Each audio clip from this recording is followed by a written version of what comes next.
त्याच्यामध्ये तुमचा काय आक्षेप असेल त्या विषयाबद्दल तो ऐका ना माझं तो डिटेल्स घेऊ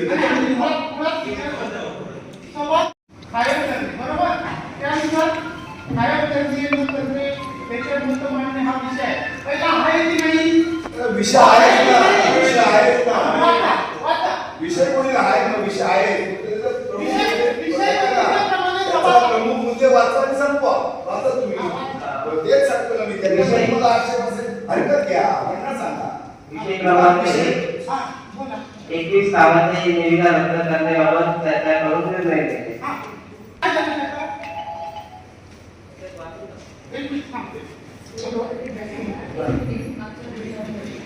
आपण कायम केल्यामुळे मागच्या सगळे तो विषय नसल्यामुळे आपण ते 13/26 आणि 4/26 चे सहकार्य समितीचे दोन्ही सूत्र कायम करण्यासाठी आपण सभागृहावर ठेवले.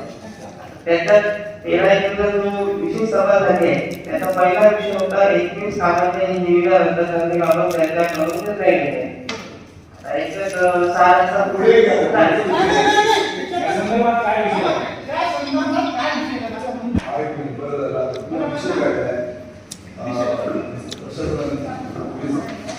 ते जेव्हा तो ठराव घेतलेला होता तो ठराव आपण दरवेळी ही सभा झाली की त्याच्या जीबी मध्ये आपण जसं इतिवृत्त कायम करतो तसं त्यासाठी इतिवृत्त कायमच केलं गेलेलं नव्हतं कारण मागची जीबी झाली त्या जीबी मध्ये हा विषय त्यामुळे तो घेतला तर त्याच्यानंतर जे मध्ये काही डेव्हलपमेंट झाले असेल की या सभेमध्ये किंवा आता आपण त्याच्यावरती डिस्कस करू शकतो आता तुम्ही डिस्कस करू शकता याच्यानंतर आता ते फक्त 21 स्टँडर्डचा जे त्यावेळेची विषय सभा होती त्याची इतिवृत्त मागच्या सगळे डिस्कस होणं आवश्यक होतं ते झालं नाही ते आता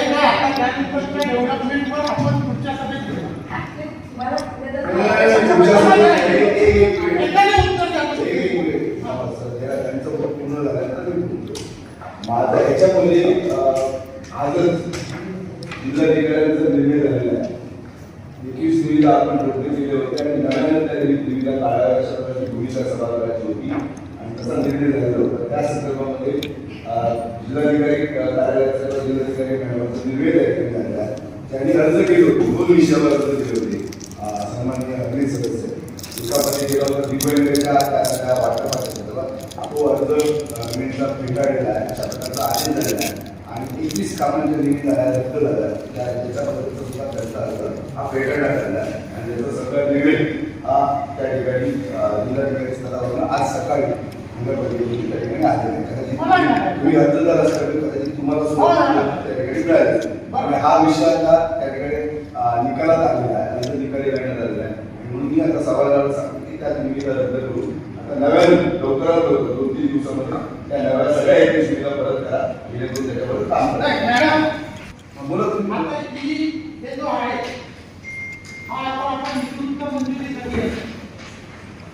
जिल्हाधिकाऱ्यांनी निर्णय दिलाय माननीय उच्च न्यायालयात कारण दिले की वाचले निष्कर्ष वाचले आपण वाचवा फक्त कारण असं दिलंय की माननीय उच्च न्यायालयाने 308 काढली मुख्याधिकाऱ्यांनी जाणे गरजेचं होतं 3 दिवसाच्या ते गेले नाही त्यामुळे तो जी आर आहे त्याप्रमाणे इतर सदस्यांना कायद्यात अमेंडमेंट होत नाही तोपर्यंत जाता येत नाही ह्या कारणास्तव फक्त जिल्हाधिकारी फेटाळले मात्र पुण्या जजमेंटमध्ये आपण वाचलं तरी हा जो ठराव घेण्यात आला हा कायद्याला धरून नाही शासनाच्या निर्देशाविरुद्ध आहे असं जिल्हाधिकाऱ्यांनी स्पष्ट म्हटले आणि असं असताना माननीय मुख्याधिकारी यांनी हा 308 खाली 3 दिवसाच्या आत जाणं गरजेचं होतं लक्षात घ्या असंही नमूद केलंय बरोबर आहे ना लक्षात घ्या मग फक्त न्यायालयाचा आदेश आहे की मुख्याधिकारी गेले नाही फक्त मुख्याधिकारी केले नाही. त्यामुळे महाराष्ट्र शासनाचा जो शासन निर्णय त्याच्या कायद्यात बदल होत नाही तोपर्यंत इतर कुठल्याही सदस्य किंवा नागरिकाला जाता येत नाही. एवढं कारण घेऊन मला त्यावर अधिकार नाही म्हणून जिल्हाधिकाऱ्यांनी दिलं. मात्र जिल्हाधिकाऱ्यांनी त्यांचं निष्कर्ष वाचा संपूर्ण प्रक्रिया पूर्णपणे निर्दोष आहे. तुम्ही दिलेली कारणं ही वेगळी आहे. तुमचा ठराव हा शासनाच्या निर्देशानुसार आहे, बेकायदेशीर आहे असं ठरवलं.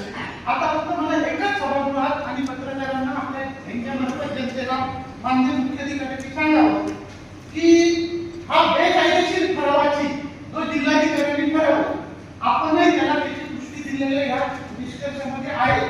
असा ठरावाची अंमलबजावणी प्रशासनाचे प्रमुख म्हणून आपण ती करणार आहात. हा निर्णय मला आता जस्टच मिळालेला आहे. तर या निर्णय तो सगळ्यामध्ये ठेवायचा जिल्हाधिकाऱ्यांकडे जो निर्णय आलेला आहे जो आदेश आलेला आहे एमपीसीवर तो आता या सभेमध्ये येऊन याच्यावरती डिस्कशन करून पुढे जायचं की याच्यावरती कुठल्या प्रकारे कायदेशीर कारवाई करायची कार्यवाही करायची त्यावेळी. तर ते मला टेक्निकल एक्सपर्ट किंवा आपले जे DO सर आहेत किंवा कलेक्टर मॅडम यांच्याशी डिस्कशन करून मला पुढच्या स्टेप्स घ्याव्या लागतील. कारण याच्यामधला जो निर्णय आहे तो जस्ट आता आम्हाला माझ्यासमोर आत्ताच आलेल्यामुळे मला तो वाचून त्याच्यावरती काय अंमलबजावणी करायची मी आत्ताच या सगळं पुढे उलट घेऊ शकेल. मग यावर तुम्ही वेगळी सभा घ्यावं लागेल. मला याच्यावरती अंमलबजावणी करण्यासाठी मला वेळ लागेल. सीओ म्हणून तुमचं तुम्ही म्हणणं सांगितलं पण जो कुठलाही न्यायालयाचा जो आदेश होतो हा आदेश सगळ्यात महत्वाचा आहे. जो आदेश त्यांनी दिलेला असा आहे जिल्हाधिकारी यांची काही सही आहे.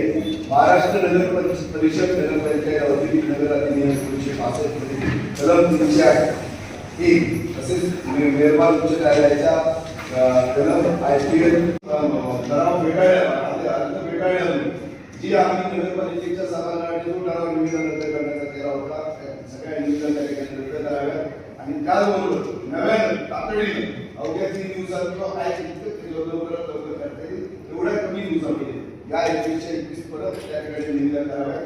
एक पारदर्शी त्याच्यामध्ये स्पर्धा व्हावी आणि त्याच्यामध्ये त्या ठिकाणी निविदा किंवा तशा प्रकारची निविदा जे कोणाला मिळतील त्याला त्या ठिकाणी देण्यात येईल असा या सभागृहाचा मत त्या ठिकाणी आहे.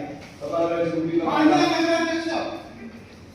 मी तेच सांगतोय मी केलेला अर्ज अकोला न्यायालय आणि इचलकरंजी न्यायालय नावाच्या बाबतीत माननीय सन्माननीय उच्च न्यायालयाने हेच म्हटलंय की 308 सेक्शन मध्ये 3 दिवसाच्या संबंधित मुख्याधिकारी जाऊ शकतात. मात्र शासनाच्या 19 नियमाप्रमाणे कोणी जाऊ शकतो. त्याचा ओळख आहे या घटनेमध्ये तुम्ही पूर्णपणे ते वाचा. समजलं नाही मी पूर्ण वाचलेलं मला तुम्ही पूर्ण समजून बोलतो जबाबदारी तुमचे अर्ज त्या ठिकाणी तुम्ही तक्रार केली त्याचे अर्ज फेटाळण्यात आलेले आहे. त्यामुळे काय फेटाळण्यात आल्यामुळे आता आमची जबाबदारी आहे सभागृहाची या 21 नावांच्या निविदा आहेत त्या पुन्हा त्या ठिकाणी लावणं सभागृहातच चालू विषय. तुमचं मत सांगा तुमचं मत सांगा तुमचा विरोध करा तुमचा अर्ज फेटाळला तुमचा अर्ज फेटाळला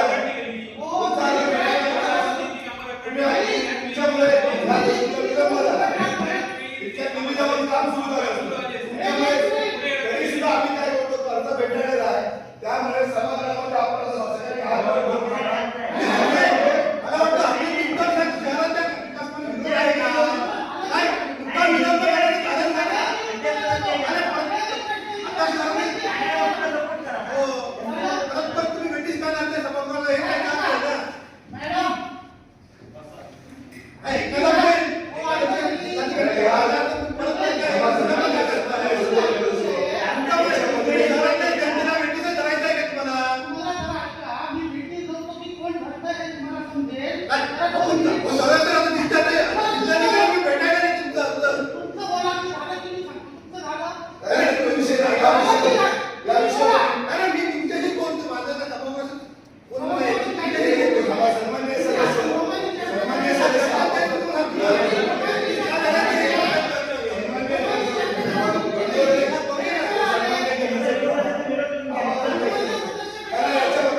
निविदाच्यामुळे त्या ठिकाणी फार मोठा विकासावर जो परिणाम होणार आहे. सगळ्यात महत्त्वाचा की आता तुमचा अर्ज फेटाळलो त्याप्रमाणे सभागृहामध्ये आपण जे ठरवलेलं आहे की ते निविदा नव्याने करायची, निविदा आपण नव्याने करू आणि त्याच्यामध्ये पारदर्शक स्पर्धा करू आणि संपूर्ण पैसे त्याच्यामध्ये काय अडचण आहे त्याच्यामध्ये अर्ज फेटाळा त्याच्या पुढचं काय करायचं नाही संपूर्ण विषय आहे. परत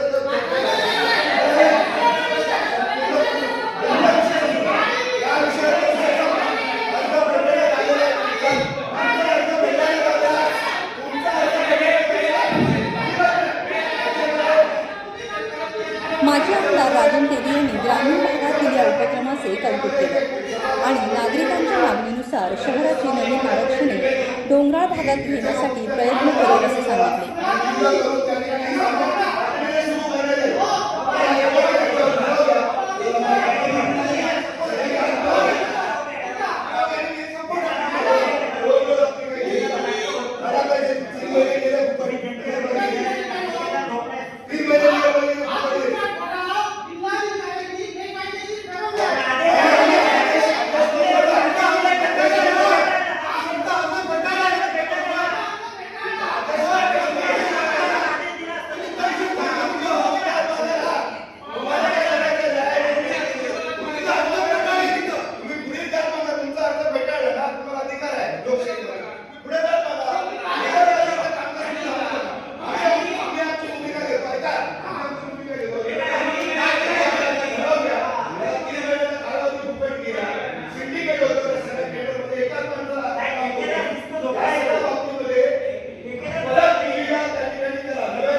अशा पद्धतीने या सगळ्या निविदा ज्या 21 आहेत त्या नव्याने करा.